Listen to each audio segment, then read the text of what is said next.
What a Wonder by Onomatopoeia. Chapter 5 Fluttershy. Seriously, you need to see a doctor or something. You look like crap. Rainbow Dash reminded Sunset, whose answer was consumed by a large yawn. What a move about, Rainbow. Applejack said with a glare at Dash, who shrugged her shoulders in response. Sunset Simmer simply grunted as she and her friends walked down the street, each of them keeping their eyes on her, while Sunset tried her best to keep her eyes open. Doctor, can't help nightmares. Sunset grunted in a sleepy tone before yawning again, obstructing her vision and nearly making her walk into a pole in the process. Maybe not. Well, perhaps you could get some sleeping pills or something, Verity added as he pulled Sunset to her side, helping her avoid the pole. Sunset grunted in response before her head dipped down slightly and she started to snore. Seriously, why won't she see a doctor or something? She's sleepwalking at this point, Rainbow pointed out to her friends while the sleeping Sunset walked along. Maybe I could do a brain scan or something. See if there's a magical reason she's having such a hard time sleeping, Twilight suggested, but the conversation was stopped when Sunset let out a yelp and woke back up with a start. She clutched at her heart as her eyes shrunk down, her friends giving her worried looks while she began to shiver slightly. Come on, Sunset, tell us what's the matter, Applejack suggested as he placed her hands on Sunset's shoulder. But Sunset averted her eyes and pushed past her friends. You can't help me, she whispered loud enough they could barely hear, glancing up to see that he arrived at the high school. No one can. Sunset bolted ahead into the crowd of people, and her friends quickly lost her amongst their students. Well, that went well, Dash remarked, giving her numerous stares from the others. She's getting worse, I can tell, Twilight observed as she pushed her glasses back up onto her face. Why won't she tell us what's the matter? If we can help her, she'll let us. Because she's scared. All eyes turned towards Fluttershy, more sympathetic gaze on her face. I know that like all too well. Something has her terrified out of her mind. Something that she feels she can't see her. Might be a nightmare to us, but to her it's as real as, well, us. So what shall we do then? Verity asked her friends, none of whom had an answer at the moment. The bells of the school rang to break their thoughts, causing the group to split apart as they rushed to each of their classes. Only Fluttershy didn't head to the school. Instead, she glanced around to make sure that she was alone before racing to the numerous bushes by the school, where she sat down and slipped her backpack off her shoulder. It's okay, everyone. You can come out now, she said as she unzipped her bag, allowing numerous critters to crawl out. Mice, a rabbit, even a baby raccoon emerged from her bag. Fluttershy then reached inside her backpack and pulled out a ball before whistling to the raccoon. The baby gingerly walked over on 3 legs, allowing Fluttershy to pick it up and gently cuddle it in her arms. Oh, please don't be fussy. You need to drink up if you want to regain your strength, Fluttershy whispered to the baby as she gently pushed the top of the ball into its mouth. She giggled as the raccoon began to drink away at the milk happily, making Fluttershy happy as well. That was until her bunny raced up to her with wide eyes. Angel, what's the matter? Fluttershy asked the bunny, but the question was answered a moment later when she spied a pair of feet standing in front of her. Fluttershy's eyes widened when she turned her gaze upward to find a new teacher was looking down at her with a quizzical expression.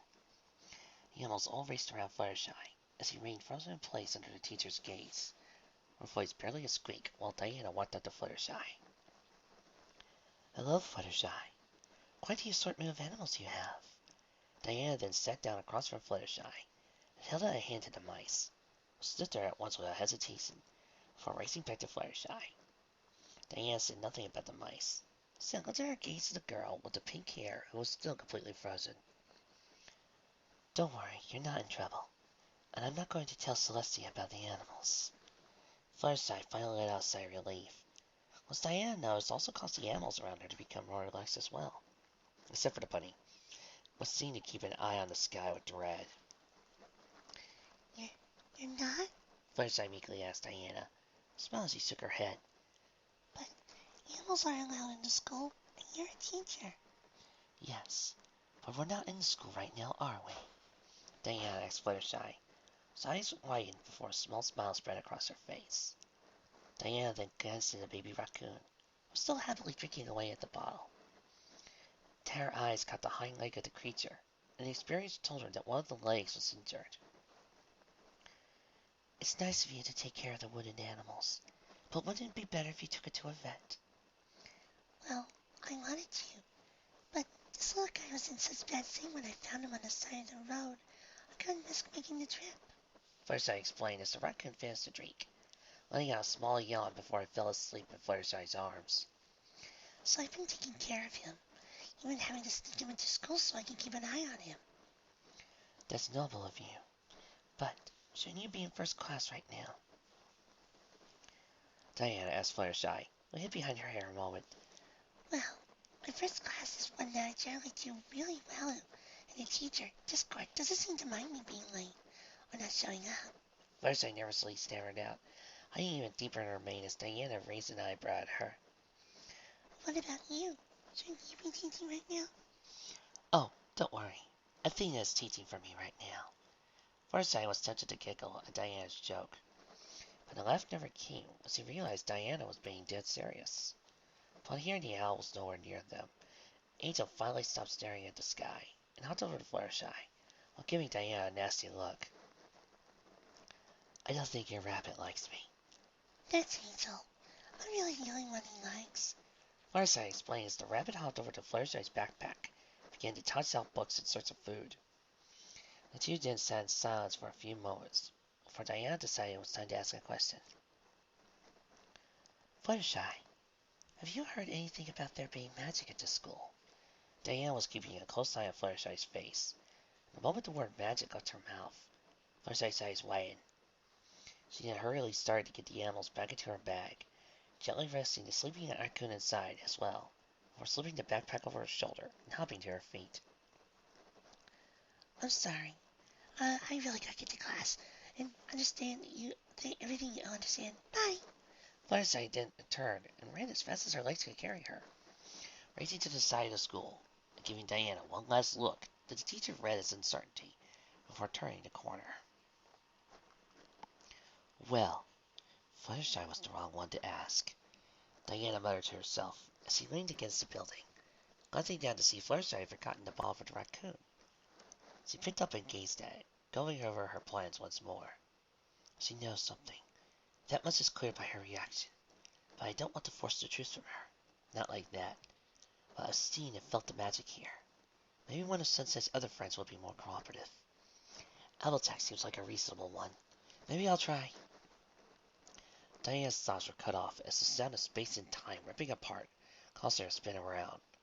A vortex that was twice as big as the one she had found the other night greeted her, making her eyes narrow when a creature that she had never seen before emerged from within. It was a wolf covered in bark and twigs, green eyes glowing with ferocity as they locked onto the teacher. Diana read the look in the predator's eyes and cracked her knuckles in response. Ugh! Ugh! Trust me, you don't want to do this, Diana promised the creature as she rolled up her sleeves to reveal two silver bracelets. The creature ignored her warning and lunged towards the creature with a snarl, fangs and claws outstretched as it went in for the kill. But instead of striking flesh, it ran right into a hand that cracked its wooden face, sending it hurtling towards the schoolyard. It kept going until it slammed into a stop sign, twisting the sign as it collapsed to the ground. The wolf let out a weak moan while it looked up to find Diana was already upon it. She grabbed it by the throat and hoisted it in the air, giving it a cold stare before hurling it back across the street next to the portal. She then glanced at the twisted sign before plucking it up from the ground. She gripped it with both hands and with a little effort, straightening it out once more. She planted the sign back into the concrete before leaping across the street and landing next to the wolf. You're not getting away, Diana promised the wolf you're going back into the portal. Diana promised the wolf as it scrambled to its feet and raced around the side of the building. Diana took it after it with incredible speed, but the moment she turned the corner, she was greeted by a sight she did not expect to see. Don't worry, I'm not gonna hurt you, Fluttershy promised the wolf as she gently walked towards it, unfazed by the fact that the creature snarled at her and backed away. Diana narrowed her eyes as he spent a quick moment debating whether she should interfere or not. But unless the wolf let out a loud howl, it staggered over to Fluttershy. Fluttershy then cradled the head of the wolf in her arms, humming to it gently. Then happened. For a brief moment, Fluttershy glowed a golden light that covered her whole body. Diana watched with wide eyes as her mane grew longer, and wings out the back of Fluttershy. In that moment, Diana sensed the same magic she had felt when she had first gotten there. It was made her uneasy. A moment later, Fluttershy returned to normal, smiling down at the wolf. You came through one of those portals, didn't you? Come on, let's get you home. Fluttershy turned with the wolf and headed to the direction where it came, but none of them bothered to look up to see Diana floating far above their heads. Her face looked like it was chiseled out of stone. With arms crossed, she watched as Fluttershy held the wolf into the vortex, waving it to it as the portal closed behind the creature. No wonder she was so worried about me finding about the magic. She is magical. Diana deduced as Fluttershy glanced around, making sure she wasn't being watched, before she turned and raced into the building, leaving Diana alone with her thoughts. Athena will want to hear about this, but I'm not sure what this means. Fluttershy has access to magic. That's fine. I've been near plenty of people who could call upon magic as well. It's also clear she wants to keep it a secret, or else she wouldn't have reacted the way she did when I asked about magic. But then, add Hades into the equation, it's her turn for the worst. Hades is looking for 6 elements of magic. 6 items that he told me will win back Steve's life. But is this what he was talking about? Instead of magical trinkets, is Fluttershy one of the items he wanted?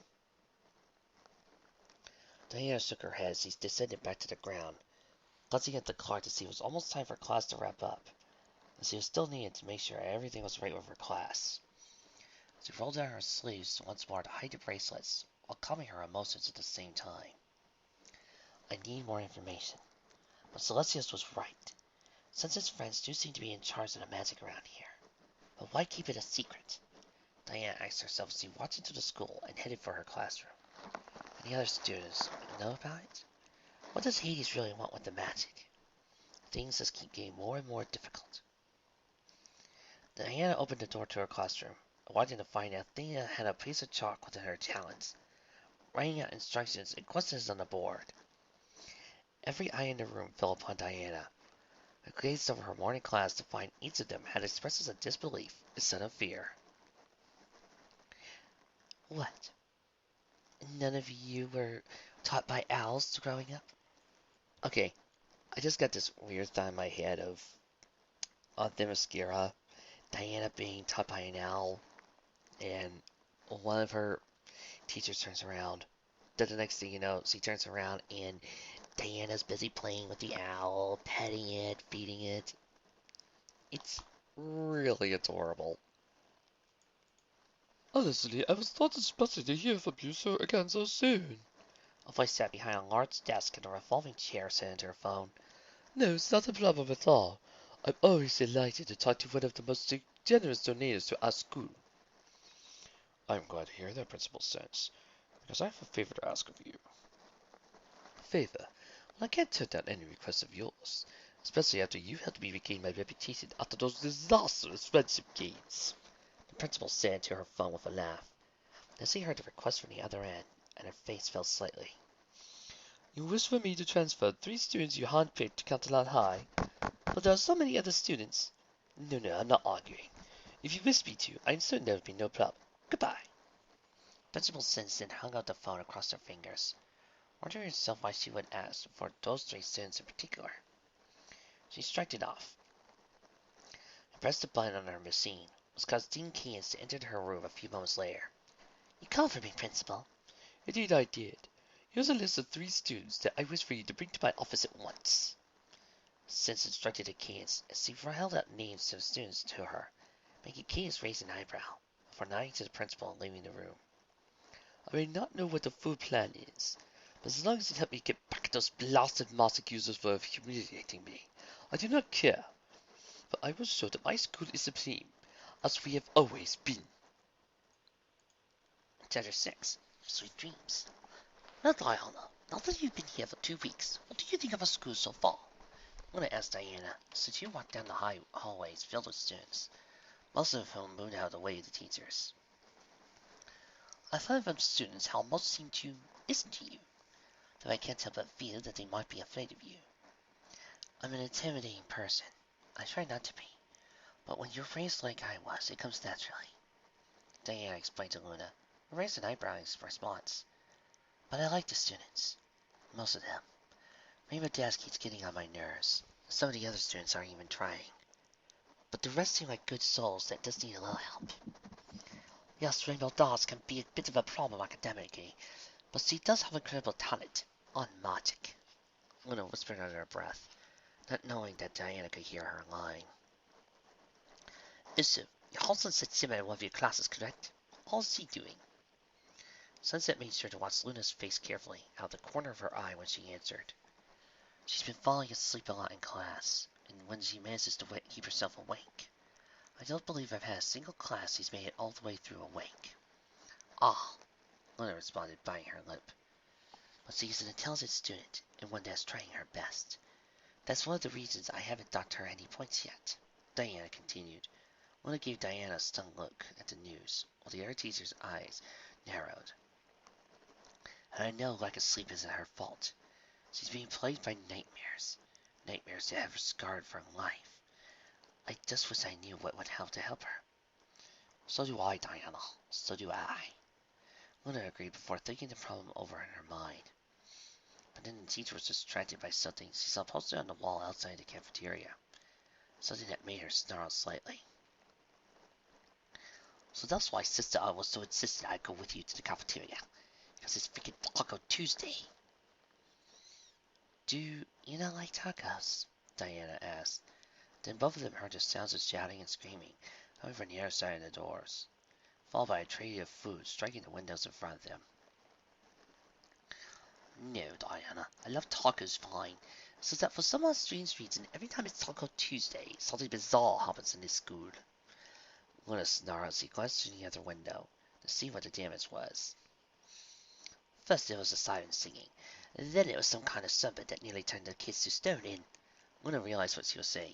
She turned her head around to Diana, who was giving the assistant principal a serious look. The sirens were a group of singers, and the serpent was nothing more than a student in a costume. Still strange, wouldn't you agree? Luna backpedaled as fast as she could. Yes, that is indeed strange. Diana agreed before the screaming got louder. Fortunately, it only seems like a food fight today. Luna sighed before giving Diana a glance. So, you think you've been here long enough that you've already put a stop to a food fight? It has to be easier than getting shot at. Leaving the wide-eyed Luna with that remark, Diana kicked open the doors and walked into the cafeteria to find the place in complete stands. Students were hurling not only food, but backpacks and trays. Even ducked out of the way of a flying muffin and took shelter behind a pillar. Diana felt the strangest traces of magic. So, are the students here being controlled, or is this just normal behavior? She pondered to herself before one of the students, a blue-haired boy by the name of Flash Century, said as he went in the morning class. Noticed the teacher behind a pillar. Yo, we got a new teacher in the war zone. Flash called out to the other students as he looked onto the desk, turning every head in the room towards Diana. I just need to say this. Since this is a DC Universe story, just having the single word Flash is holding a whole new meaning for me. Let's give her a welcome to Carol High. She'll never forget. Dash called out while before taking aim with a bowl of spaghetti in his hands. Nearly every other student in the room doing the same. Diana just had a few seconds before the fight would resume. By this moment, she used her incredible speed to glance around at every person in the room. First was their eyes. Also, normally she saw signs of mind control. But to her fascination, their eyes didn't look any different. Another thing that drew her attention was how all the students were smiling, as if they were having fun. So, you kids find breaking the rules and harassing teachers for fun, huh?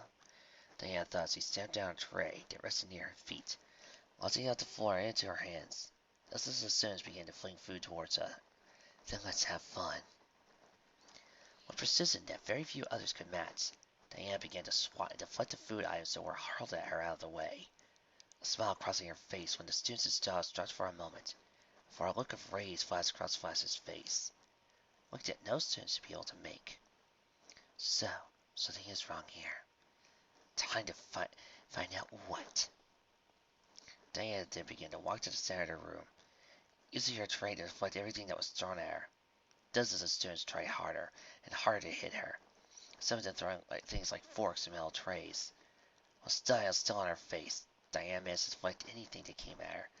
Even when I touched her behind, she shouldn't have been able to see. Is it possible? Flash whispered to himself in a voice that only Diana heard him. Eyes narrowed as he began to advance towards the Godstrike student's sword sentry. One of her hands reaching inside of her jacket for the lasso of tooth. Stop it! All of you!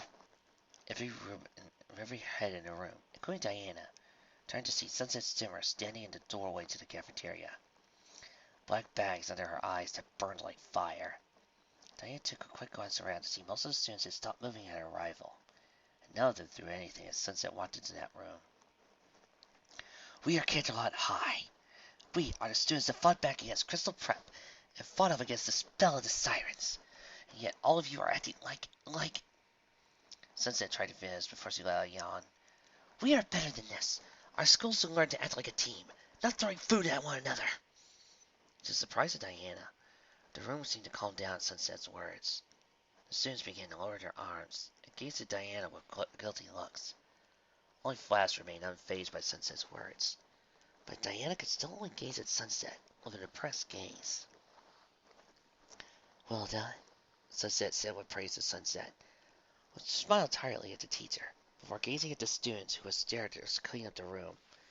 Then, one of the students pointed up, and Diana and Sunset looked to see that 3 fluorescent lights had fallen out of the ceiling and headed straight for Sunset. She's too tired to move out of the way. Diana realized that Sunset had only just begun to process what was happening. She blinked her eyes right before the light came crashing down upon her. Only to blink as a fist collided with the light and pulverized it out of existence. If the room were any quieter, it did as every student gazed at Diana, retracted her arm before gazing down at Sunset. Are you all right? None of the glass hit you, did it? No, I think I'm fine, Sunset said with uncertainty as she glanced down at herself. Diana gazed from the student to the light, narrowing her eyes in the process. She then gazed around the room, noticing Flash had lowered himself off the table. Flash seemed confused. Men, glad to see that's of it, Luna said as he walked into the room. Look on her face that made every student know they were in trouble. Diana, thank you for putting a stop to that. I would have helped, but honestly, after seeing your ninja moves, I probably would have gotten in the way. It was no problem, Diana said as he gazed down at Sunset, was holding a hand to her head. Sunset, I want to see you after class later. Now get some rest and be careful.